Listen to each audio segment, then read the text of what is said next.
conversar en esta oportunidad de uno de los temas que es bastante frecuente de encontrar en nuestros pacientes en pabellón, que es cuadro alérgico y ya mucho menos frecuente esto de anafilaxia en nuestros pacientes.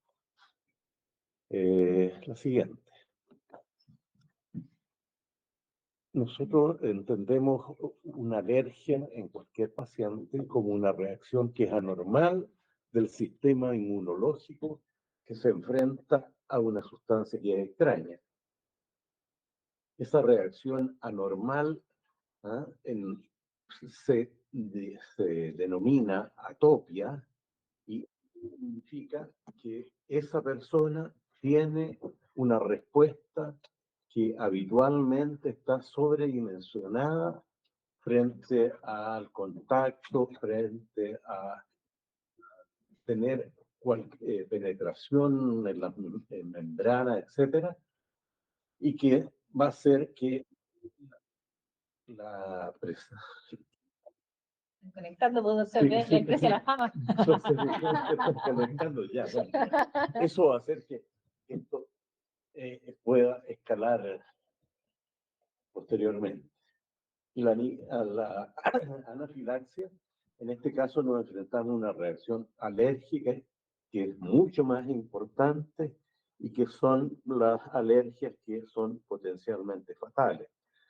Esto cada vez son menos los reportes, cada vez la incidencia de casos nuevos de alergia aparentemente tiende a ir disminuyendo en la medida que hay un mejor entender de cuáles son los elementos gatillantes, cuáles son los medicamentos que pueden hacer que esto mejore o revertir este efecto, y también con la utilización, incluso en algunos países, de algunas medidas de salvataje, como por ejemplo las jeringas prellenadas con epinefrina.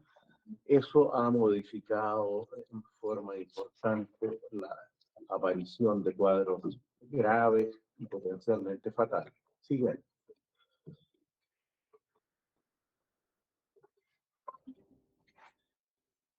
Los valores de incidencia, prevalencia y etcétera son bastante anárquicos en su recolección y en su comunicación. ¿A qué me refiero? Es por sus características que la alergia en muchos casos no altera la calidad de vida en forma importante. No hay un registro a nivel de los sistemas públicos de salud que permita saber si realmente la gente tiene más o menos presentación de estos cuadros, porque no se registran.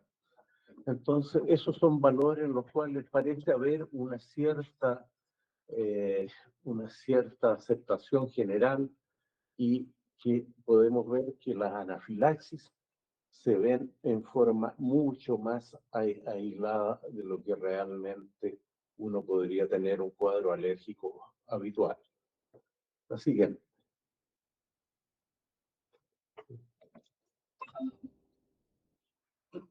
Ya.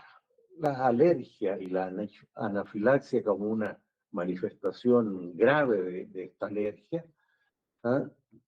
repercute en la persona que presenta este cuadro con respuestas que habitualmente estamos acostumbrados a ver, que son respuestas cutáneas. Es decir, la persona que toma contacto con un detergente, la persona que ingiere un medicamento cualquiera y tiene una pequeña respuesta de eritema, un poco de vesículas en piel. Es el primer elemento que nos hace pensar que algo está pasando. Lo que viene después es la respuesta cardiovascular, respiratoria, gastrointestinal, neurológica respecto a este problema. La patología cardiovascular se da ya en otro plano. Aquí, cuando hay repercusión cardiovascular, y habitualmente estos tienen un curso que crece rápidamente, cuando hay compromiso cardiovascular tenemos afectación de órganos diferentes, ya, que se nos edematizan, que hace un edema agudo pulmonar por una alteración que va a ser de la permeabilidad del pulmón, de la unión y deterioro del intercambio de oxígeno, deterioro de la mecánica ventilatoria del paciente, obstrucción de la vía aérea fina, y todo eso es un cortejo que tiene que tener una respuesta de parte de la gente que está tratando al paciente en forma muy rápida, porque después de eso nos empezamos a acoplar con otras respuestas mediadas por una serie de drogas, drogas, ¿no? Proteínas que se liberan por parte del paciente, y que van a producir irritación en todos los parénquimas. En el caso de la parte cardiovascular es también complicada, en el sentido de que el paciente va a hacer una respuesta tan importante como llegar a un shock cardiogénico, a una falla de bomba, por estas sustancias de respuesta a el ingreso o al con el alergeno. En el caso gastrointestinal también tenemos lo mismo, en el caso renal también lo mismo. La primera respuesta que vemos habitualmente en la parte gastrointestinal parece no tener tanta importancia en la fase inicial, pero sí en la fase posterior, en la cual tenemos alteraciones de la indemnidad de las mucosas intestinales, con paso de sustancias que están en el interior de ese tubo intestinal, y también de flora bacteriana al vascular. La parte renal, en forma muy corta, estos son pacientes, muchos que van a insuficiencia renal. Y la insuficiencia renal per se no crea tanto problema, pero sí va a crear, en la medida que uno no soluciona la situación de los otros sistemas, va a ser extraordinariamente complicado. La siguiente.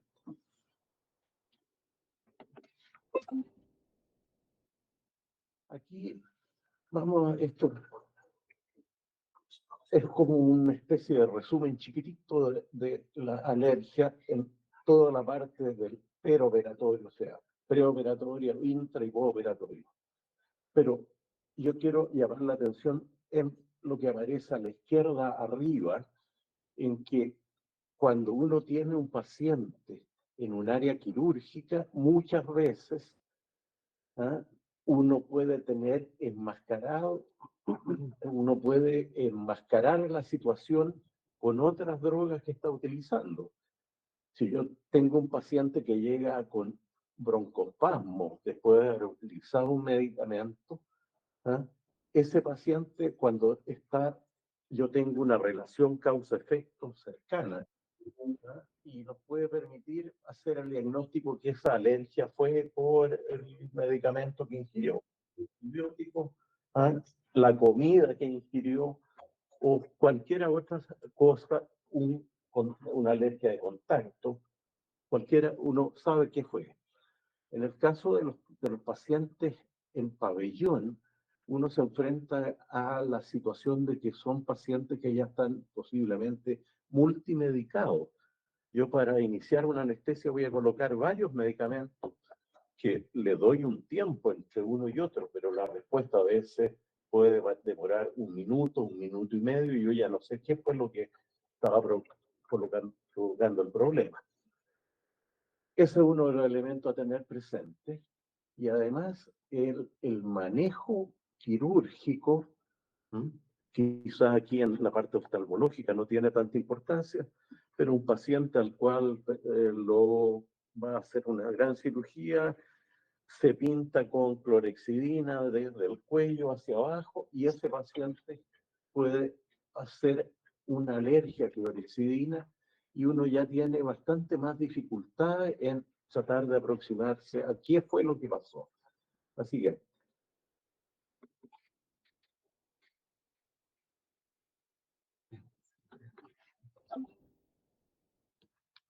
aquí habría que decir que este es uno de los puntos más importantes de esto, que el diagnóstico de un cuadro alérgico en el sector quirúrgico o en un sector de exámenes tiene que ser un diagnóstico clínico. O sea, yo no puedo, cuando hay una reacción alérgica, por ejemplo, la más frecuente es la liberación de hormonas, proteínas, hormonas, ¿ah? Que yo puedo identificar en la sangre, pero no tienen el valor que uno le gustaría que tuviera eso. Porque si yo no lo tomo entre tanto tiempo, yo no puedo saber en qué parte de la curva estoy. Entonces tendría que hacer un set cuando uno tiene el paciente con problemas, no está como para sacar muestras venosas, etcétera. Entonces, si uno piensa que está frente a un fenómeno de alergia, perfecto. ¿Ah? Tiene que enfrentar ese fenómeno, esos fenómenos que están cambiando, ¿ah? Y hacer un diagnóstico que le posibilite que rápidamente, si es necesario, utilizar epinefrina. Cuando esto parece raro que uno diga alergia a epinefrina, pero lo que ha cambiado el pronóstico es exclusivamente la epinefrina. El uso de la epinefrina con los esquemas que uno quiera. ¿Ah? Hay la escuela americana tiene algunas sugerencias, la escuela europea, del grupo de los europeos, los españoles, tienen mucha información al respecto, pero eso, si yo veo que un paciente coloco fentanil y se coloca un poquito rosadito, eso es frecuente, yo lo veo muchas veces. Pero otra cosa es que yo con eso yo debo estar pendiente y pensar que esto puede no ser liberación solamente de histamina, sino que puede haber una respuesta autoinmune. Fíjense. Entonces, como una manera de sistematizar un poco, se han planteado que esto que se sigue usando hace ya más de 20 años, que un paciente puede tener un cuadro alérgico en el cual lo que uno está mirando es primeramente el eritema, que está rojito, que presenta una urticaria, que presenta angioedema, ¿ah? Y en el entendimiento de que uno puede tener esos factores, pero si el paciente está tapado con todos los paños, no ve nada. Entonces, más ojo todavía tiene que pensar que esto, y implementar las medidas que sean necesarias. Tres niveles, el primero es solamente cutáneo, pero ya cuando estamos en la tercera etapa, tenemos un paciente taquicárdico, que está como incendiado en la fase inicial. El paciente está bien taquicárdico, que está hipertenso, que hace una respuesta, una respuesta de alarma a que algo está pasando. La cianosis no es nada de frecuente, aparece ahí como una cuestión, pero la cianosis no es algo que uno lo vea. Habitualmente hacen distribuciones de flujo tan importantes estos pacientes que durante un buen rato pueden estar con eritema, estar rosaditos, pero y después pasan un momento en que están absolutamente blancos. ¿Y qué es lo que esto? Esto es el resultado de que para llegar a tener la fase de compromiso cardiovascular y respiratorio, necesitamos haber pasado ya algún tiempo y haber empezado a presentar algunas cosas. Por ejemplo, de las cosas más importantes es que hay alteración de toda la permeabilidad, de todos los órganos del cuerpo. Las alteraciones de permeabilidad, uno dice, ¿cómo va a ser tanto la alteración? No, es realmente tan importante que cuando hay gente que ha podido medir, cosa que es bastante difícil, cuando puede medir el paciente, la volemia del paciente, las estimaciones de volemia, ese paciente tiene menos del 50% de la volemia, y no, usted no lo ha visto sangrar, no se nota hinchado, el compartimento que está más hinchado a veces es el tubo digestivo, pero usted no lo puede visualizar. Encuentra que el paciente está taquicárdico, hipertenso en la primera fase, pero después lo que ya tenemos es hipotensión. O sea, estamos en presencia de un shock que es hipovolémico, le falta volumen. Y después la pérdida de conciencia, si los tengo sedados no me sirve, pero después uno puede mirar si tiene un eco por ahí a la mano, cosa que es bastante difícil tenerlo, pero se puede. Si uno tiene un eco a la mano, uno puede ver que la motilidad del ventrículo, ese ventrículo que era hiperdinámico, ahora ya está un ventrículo que está globalmente hipodinámico. La pérdida de conciencia se ve en el paciente que está en la consulta. Ese paciente que es la otra visión, que es el paciente que está intranquilo, inquieto, rojo, un poco los labios, con un poco de edema de labio, y que empieza a presentar un poco de infección respiratoria. Ese paciente ahí al tiro también, ese ya está en la misma fase. La siguiente. Hay unas definiciones, existen algunas definiciones en las cuales uno podría decir que las alergias alimentarias, picadura de insectos, etcétera, van más por el lado de la liberación de histamina, el paciente rojo, y la patogenia inmunológica, que son inmunoglobulinas. En ese caso ya la cosa va mucho más directo hacia la anafilaxia, la siguiente. Son clasificaciones para entenderla, pero que realmente no son cosas separadas. ¿Por qué?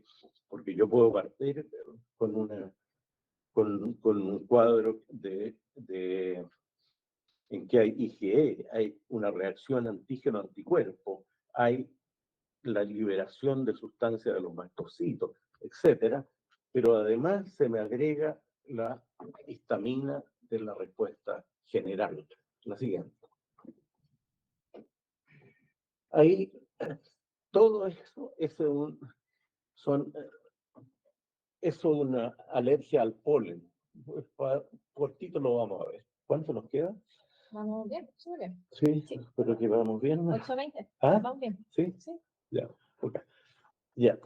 Miremos a la izquierda. Eso es lo que está refiriéndose a una célula B, que es la célula receptora, que se da cuenta que algo ingresó al organismo con un polen.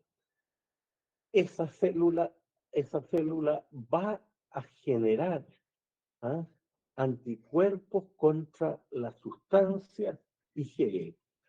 Ahora, eso es un primer acercamiento. Después, si esto se vuelve a repetir, o sea, si este contacto con el polen se vuelve a repetir, tenemos ahí el problema de que ya hubo una sensibilización del paciente, hubo mastocitos que acumularon una cierta cantidad de sustancias vasoactivas y de otro tipo también, y que va a hacer que cuando vuelva a estar en contacto con ese polen, la respuesta sea inmediata. Ahora, hay mediadores, no nos vamos a meter mucho como en un mastocito, pero hay mediadores que son lipídicos, hay mediadores que están preformados en la vesícula, y ahí está el problema. Eso es del paciente que hace cuadros a repetición por exposición a un alergeno ambiental habitualmente. Pero además, el punto es que uno libera citoquinas, y citoquinas es como decir lo peor de la historia. Incluso vemos al final el factor de necrosis tisular. ¿Qué es lo que significa eso? Que se liberan proteínas que son extraordinariamente agresivas contra las células, contra la célula del paciente. Todas las células. Ya tenemos en ese momento en el tubo digestivo problemas de permeabilidad, ya tenemos en el corazón permeabilidad, pero además de tener alteraciones de permeabilidad, tenemos alteraciones de la calidad de la bomba y más otras situaciones que van a significar que el edema ese va a secuestrar. Tengo poca bomba funcional y además estoy en presencia de una activación de una serie de cadenas en que hay enzimas proteicas que van a deteriorar esta situación. La siguiente. Eso es lo que un poco conversamos al comienzo, cuando tienes en un paciente que está operando, estos pacientes están sedados, anestesiados, y las cosas que más nos complican son los relajantes musculares. El atracurio,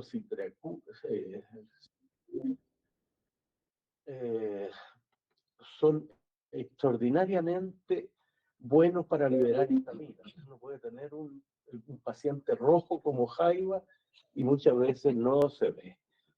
Látex cada vez menos, porque el látex cada vez menos está presente en los pabellones, y de los antibióticos. Pensemos que nosotros, cuando nos dicen hacer profilaxis, el 80% de las profilaxis se hace con beta-lactámico. La cefazolina es el beta-lactámico que más usamos en profilaxis. Así que hay que estar un poquito ojo. La siguiente. Aquí tenemos lo mismo que conversamos, vemos ahí la degranulación del mastocito. Ahí la célula tiene una serie de bolsitas con sustancias vasoactivas que nos va a complicar la existencia. La siguiente. Ya. Hay un tratamiento no farmacológico y otros que son farmacológicos. Los no farmacológicos, uno siempre le hace mucho énfasis, pero eso sirve a un paciente que nos está operando. Le dicen, como está hipovolémico, levantémosle las patitas. No es bueno, porque se va a sentir más ahogado de lo que está. Le dicen,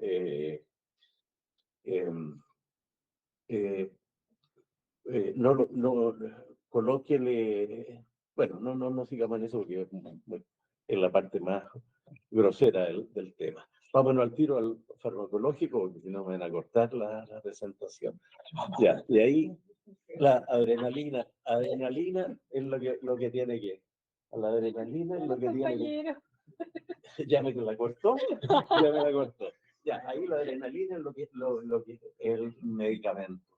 La adrenalina en otras partes se utiliza ya prellenada y eso ha disminuido mucho los cuadros domiciliarios de alergia.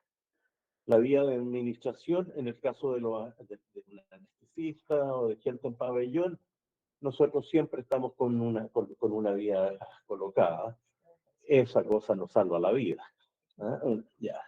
Pero también hay que pensar que hay algunos pacientes que son extraordinariamente más complejos de manejar. Me explico, un paciente que es coronario, que tiene una falla de bomba, y tú tienes que colocar adrenalina, sí, de manera que recupere el tono vasomotor.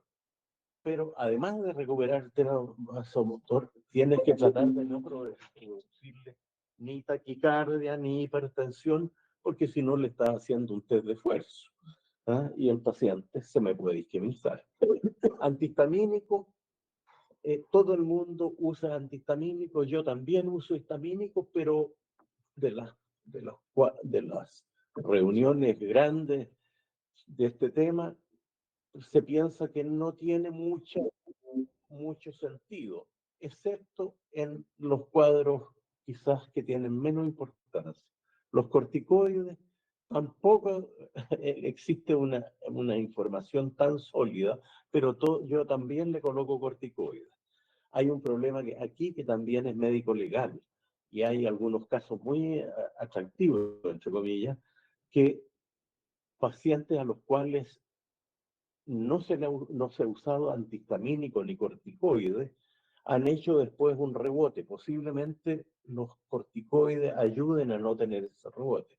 Pero además los jueces han preguntado directamente por qué no usaron antihistamínico, por qué no usaron corticoides. Entonces hay que colocarle antihistamínico y corticoides. Es una razón diferente. La siguiente.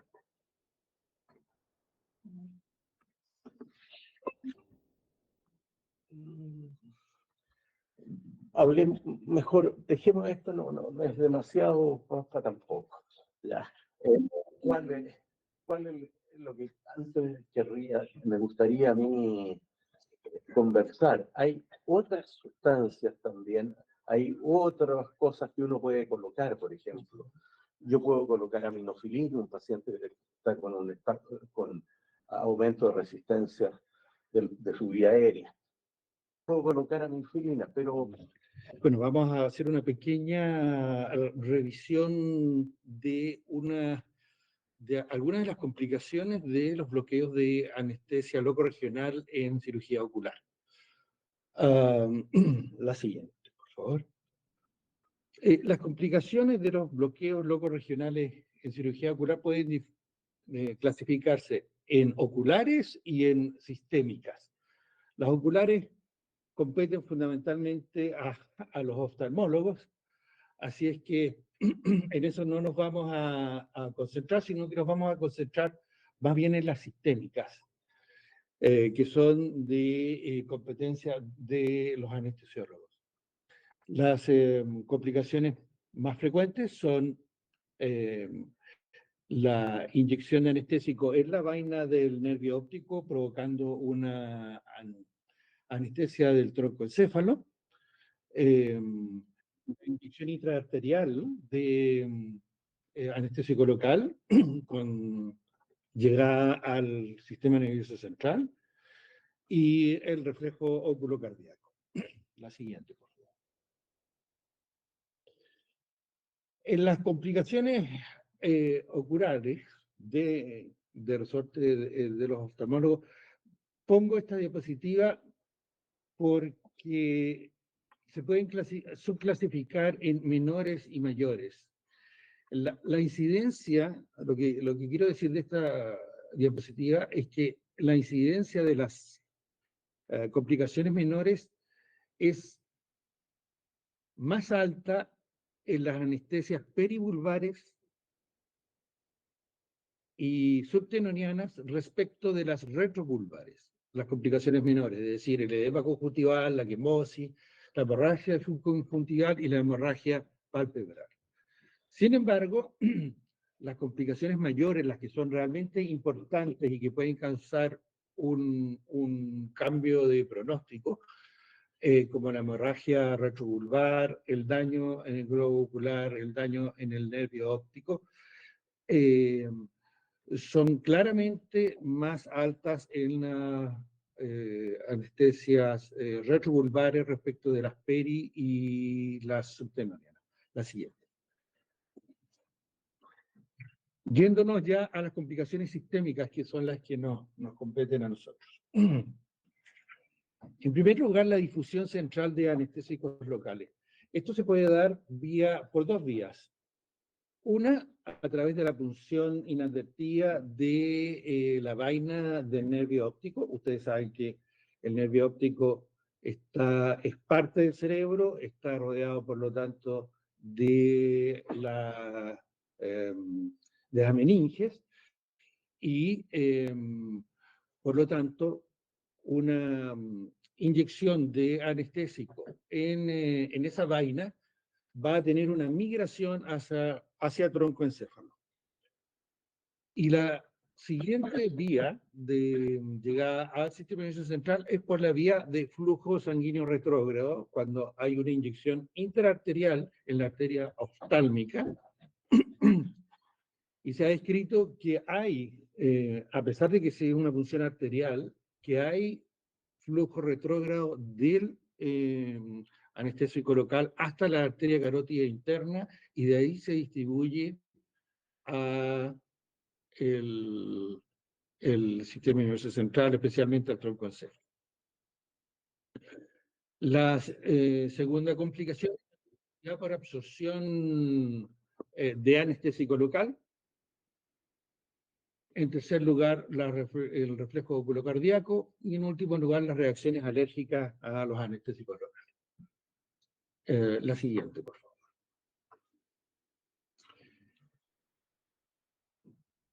¿Qué es la anestesia de troncoencéfalo? Hay que recordar que el troncoencéfalo es un tronco que une el cerebro con la médula espinal y une además estas dos estructuras con el cerebelo, y que es asiento de los centros de control de las funciones más vitales de la fisiología humana, tales como la ventilación, el control de la hemodinamia, el control del ciclo sueño-vigilia, el control de reflejos básicos, la percepción del dolor, y aloja a los pares craneales, a los núcleos de los pares craneales del tercero al 12. Cuando se produce una migración de este anestésico local, todas estas funciones que controla el troncoencéfalo sufren una pérdida temporal de sus funciones. Y por lo tanto, pasa a la siguiente, por favor. Tenemos pérdida de, aparte de las funciones de ventilación, soporte hemodinámico, tenemos alteración de funciones de 10 de 12 pares craneanos, y por lo tanto podemos tener algunas sintomatologías asociadas a la pérdida de esos pares craneanos. Como por ejemplo, podemos tener disartria, podemos tener desviaciones de la mirada, podemos tener alteraciones de la musculatura extraocular, podemos tener problemas de ilusión, podemos tener vómitos, todo eso asociado a una pérdida de conciencia y una pérdida del control de la protección de la vía aérea. Gracias. ¿Cuál es la incidencia de esta anestesia de troncoencéfalo? En la retrovulvar es claramente mucho más frecuente que en la peri y en la subtenoniana. Se han informado incidencias entre 0,27 y 0,8% en todo tipo de absorciones, de los cuales el 0,1% ha resultado en pacientes con riesgo vital y con muertes. En el caso de la perivulvar y la subtenoniana, el riesgo baja 10 veces,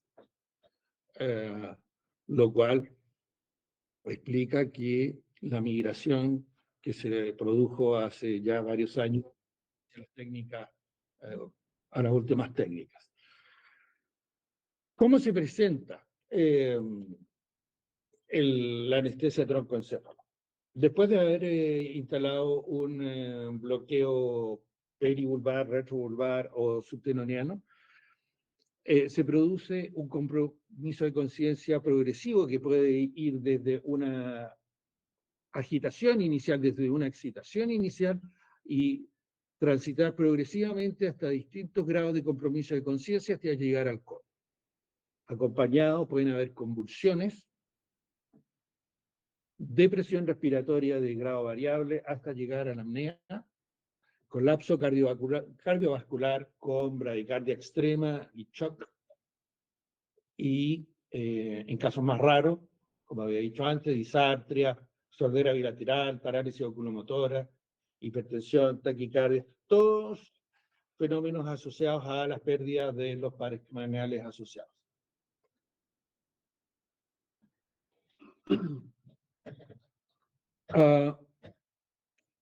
¿Cuál es tratamiento de de esta complicación que es catastrófica en realidad.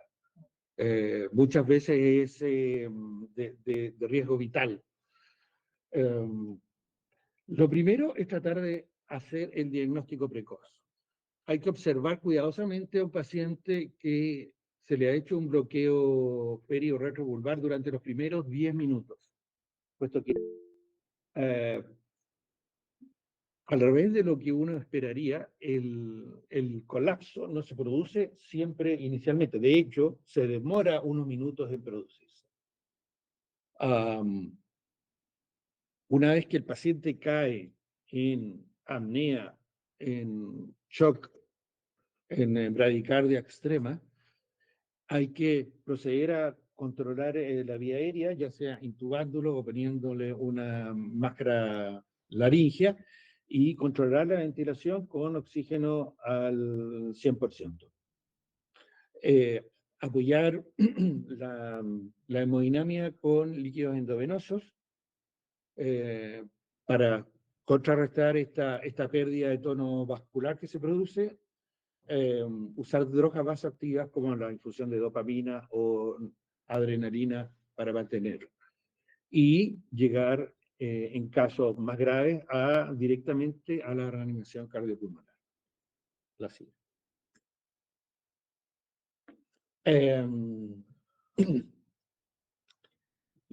Un aspecto importante de esto es idealmente prevenirlo. Y para prevenirlo hay que ceñirse de manera bastante estricta a estas recomendaciones. Primero, obviamente, conocer la anatomía de la órbita de la persona que realiza el bloqueo. Y que la persona que realice el bloqueo tiene que ser una persona que tenga una experiencia larga en realizar el procedimiento bajo supervisión. Este es un bloqueo como cualquier otro bloqueo de la economía, en el cual quien lo realiza debe tener un N más o menos importante de procedimientos realizados supervisados antes de poder realizarlo de manera independiente. Lo segundo es explicar el procedimiento al paciente. Esto es muy importante porque el paciente debe colaborar con el bloqueo, no debe moverse y debe mantener su ojo en posición neutral. Es decir, mirando a lo lejos. Eso es importante porque esa posición mantiene al ojo, al nervio óptico y a la arteria oftálmica en una posición medial, más alejada de la aproximación infratemporal que se utiliza normalmente en el bloqueo periurbar y en el bloqueo retrourbar. Por ningún motivo que el paciente, se está demostrado, por ningún motivo que el paciente mire hacia arriba y hacia adentro, porque esa es la posición que expone más al nervio óptico a la punción con la aguja. Otro aspecto importante es la evaluación del paciente en específico. Por ejemplo, ayer, para ejemplificar eso, voy a relatar lo que nos pasó ayer mismo con Germán González.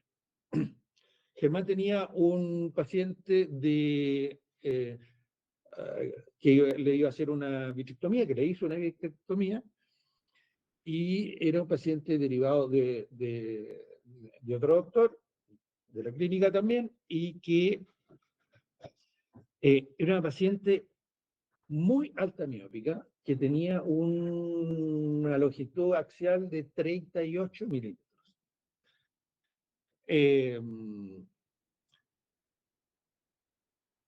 En el último tiempo hemos estado haciendo las vitrectomías, como ustedes saben, hemos migrado hacia los bloqueos regionales y con sedación. Pero en este caso en particular, dado que la longitud axial de ese ojo era lejos, pero muy lejos, fuera del rango estadístico, conversamos con Germán y consideramos que era correr un riesgo demasiado alto tratar de hacerlo con un bloqueo, con una perivulvar.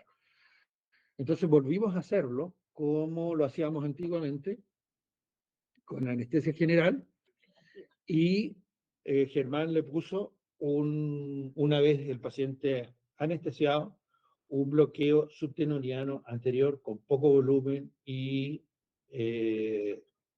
con mucho menor riesgo. Y el paciente anduvo fantástico, anduvo muy, muy bien. Ese es un ejemplo de cada paciente debe ser evaluado en específico, porque si hubiésemos seguido lo que hacemos de manera como rutinaria, habríamos puesto una perivulvar y a lo mejor habría andado bien, pero el riesgo de que estábamos corriendo era mucho más alto. Las otras cosas para prevenir la anestesia troncocéfala. Primero, usar la aguja correcta, siempre de tamaño máximo de 25G. Tamaños mayores como 21 o 23 están asociados claramente a mayor incidencia de complicaciones. También longitudes de aguja de más de 31 milímetros, es lo mismo. Recuerden que la aguja de perivulvar mide 1 pulgada, mide 25 milímetros, y la de retrovulvar mide 1,5 pulgadas, 38. Respecto de la punta de la aguja, hay controversia. Se advocaba durante mucho tiempo el uso de puntas redondeadas en las agujas, porque las puntas redondeadas permiten tener la sensación más clara de los planos que uno va pasando, pero dos problemas. Uno, produce más dolor y por lo tanto más posibilidad que el paciente se mueva. Y dos, si es que llegas a tener una complicación con una aguja con punta redondeada, probablemente sea una complicación más grave que si es con una aguja con bisel. El bisel siempre debe ser puesto de la manera enfrentando al ojo, de manera que la punta de la aguja esté alejada del globo ocular. Algunos sugieren realizar, para asegurarse que uno no está en asociación o cerca de la arteria, del nervio óptico o de la arteria oftálmica, realizar lo que se llama el wiggle test o el meneo, que es, una vez que uno está dentro con la aguja, es mover la aguja de un lado al otro. Eso está recomendado en varios papers. Yo personalmente encuentro que es casi criminal. No hay peor acción que en un bloqueo que tú estás haciendo a ciegas y que tienes la aguja adentro, mover a ciegas la punta hacia un lado y el otro, viendo si es que eso mueve o no mueve a otro. En cualquier otro lugar de la economía eso está, en cualquier otro bloqueo regional, eso está pero total y absolutamente proscrito, porque es buscar la complicación. Si tú estabas bien y haces esto y mueves la punta de la aguja de un lugar a otro, estás buscando desgarrar la banda nervio óptico o vas a buscar. Y yo lo he visto hacer y les recomiendo que no lo hagan. La siguiente.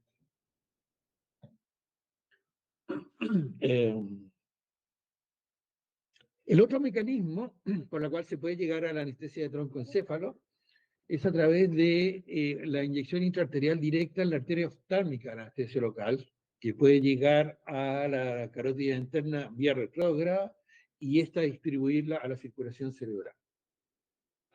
En los casos en que hay una alta concentración cerebral de anestésico local, los signos de toxicidad en el sistema nervioso central se presentarían instantáneamente y los signos de hemorragia y aspiración de sangre con una jeringa pueden estar o pueden no estar. Así.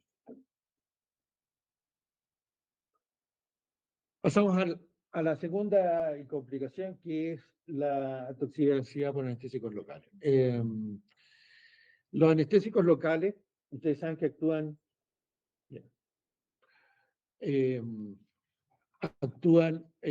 bloqueando el canal de sodio del axón y bloquean, por lo tanto, la transmisión del impulso nervioso. Lo interesante es que para actuar, el anestésico local actúa intracelularmente. Actúa en el canal de sodio, pero por dentro, no por fuera. Y por lo tanto, para actuar tiene que pasar la membrana celular, tiene que atravesar la membrana celular. La manera en que atraviesa la membrana celular es la porción no ionizada de la droga. ¿Ya? En el caso de la lidocaína, la porción no ionizada del anestésico atraviesa la membrana.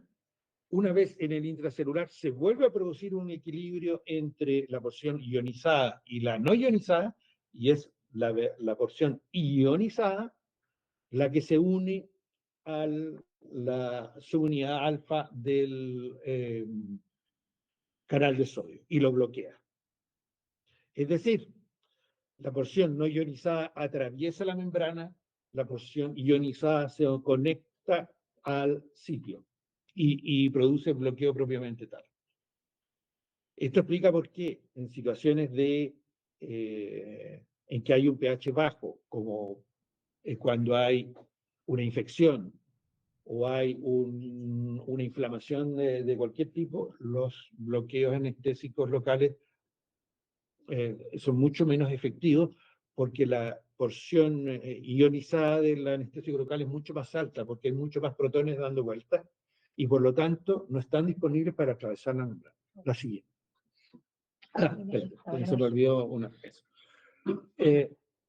Ahora, afortunadamente en oftalmología esta es una complicación bastante menos frecuente porque debido a que los volúmenes que se usan son limitados, la cantidad de droga total que puede dispuesta a absorberse en general no es lo suficientemente alta para producir una toxicidad sistémica. Tendría que superarse, en el caso de la lidocaína, los 6 a 7 miligramos por kilo, en el caso de la bupivacaína, los 1,5, 2 miligramos por kilo, y normalmente usamos dosis mucho menores que esa. Estamos hablando de la cuarta parte de la dosis máxima a utilizar.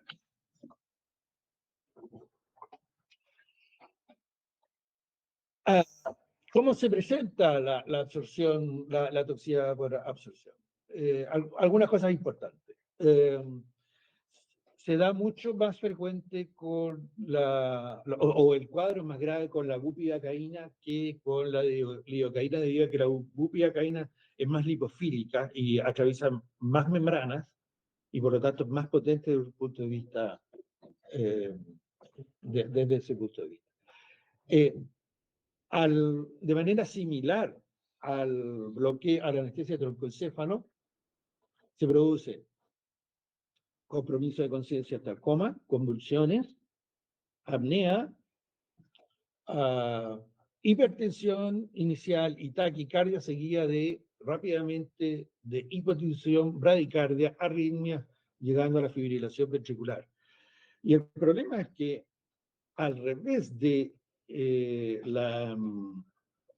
bloqueo de la anestesia troncoencéfalo, cuando esto se produce por toxicidad sistémica,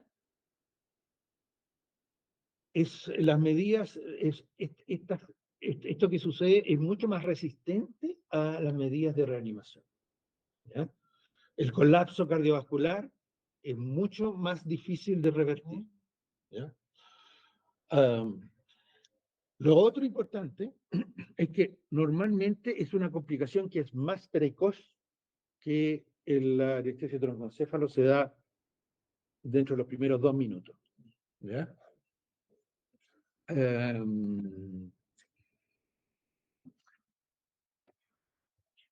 Hay bastante variabilidad en la clínica de lo que se puede, de los síntomas que se pueden dar. En el 40% de los casos se puede presentar como una convulsión repentina de inicio rápido que progresa recién hacia el paro cardíaco, o sea, lo primero la convulsión. En otros casos, en el 11%, no hay elementos de alteración del sistema nervioso central y lo primero que hay es un colapso cardiovascular. ¿Ya? La siguiente. No, saltémonos esa porque ignora al... aquí solo un recordatorio para los oftalmólogos que suelen preguntar, ¿y cuánto va a durar este bloqueo? ¿Cuánto es la dosis que se usa? ¿Cómo es la lidocaína versus la bupivacaína? En la primera fila, lidocaína al 2%, en la segunda, bupivacaína al 0,5%, en la última, la mezcla 1:1 de ambas. Con lidocaína hay una latencia ligeramente menor. En mi experiencia, 5 a 10 minutos está bien para la lidocaína. Este cuadro dice que la literatura dice que con bupivacaína 10-15 minutos. En mi experiencia es mucho más rápido. Se demorará un par de minutos más la latencia que la lidocaína, pero no mucho más que eso. Y tiene la ventaja de que su duración es de 2 a 4 horas versus 1 a 2 horas. Y también en mi experiencia, en realidad el bloqueo dura mucho más que 4 horas. La siguiente.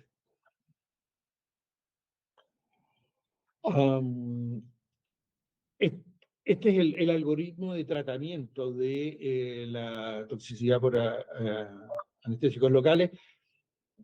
Básicamente decirles que consiste en el soporte vital avanzado y que hay actualmente, pero que es mucho menos respondedor a este soporte y que actualmente hay drogas como lípidos que actúan uniéndose a los anestésicos locales y evitando